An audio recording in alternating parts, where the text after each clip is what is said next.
Ndewo. Hi, I'm Yvonne from Learn Igbo Now, and in this video, we're going to learn Igbo using a conversation that took place in a shop. Ready? Let's begin. Ka anyị bido.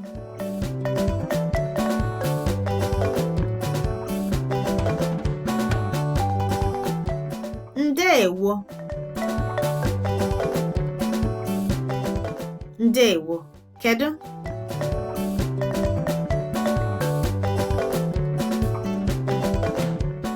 Ọ dị mma.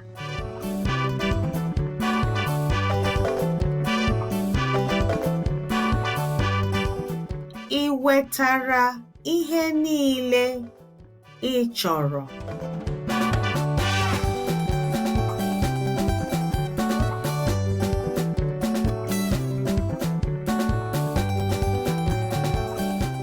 Mba.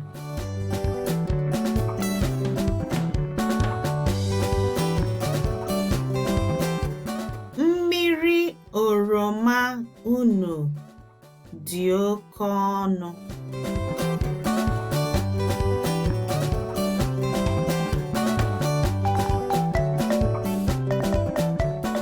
Ọ dị ụkọ. Ọ bụghị anyị mere.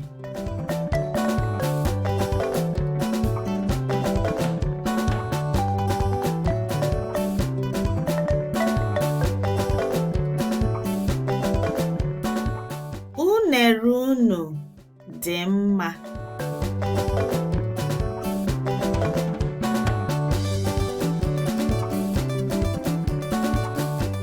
Daalụ.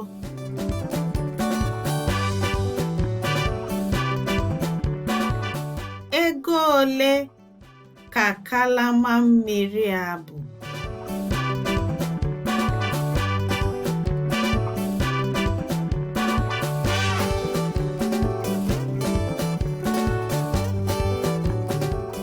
Ọkwa naanị naira 50.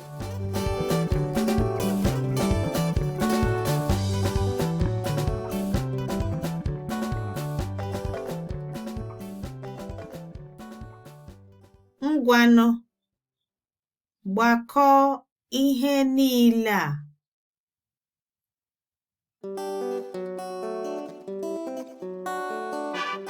O.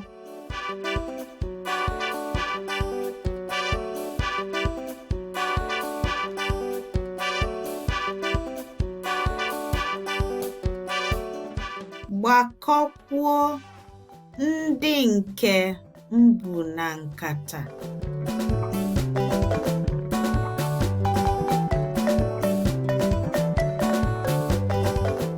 O.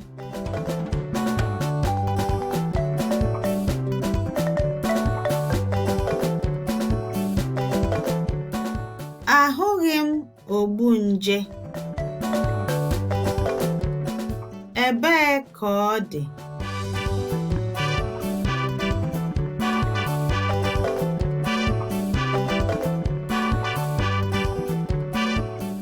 Ọ gwụla.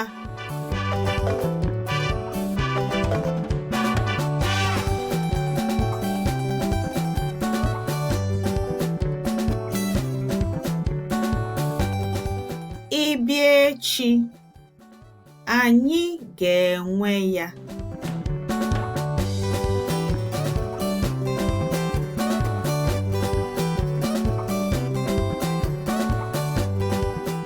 Ọ dị mma.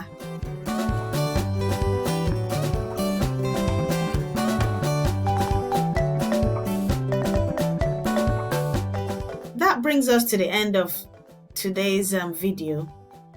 You can go back and play this video over and over again until you understand and master how to say the sentences and also learn the new words in this conversation. That's it for today. God bless you.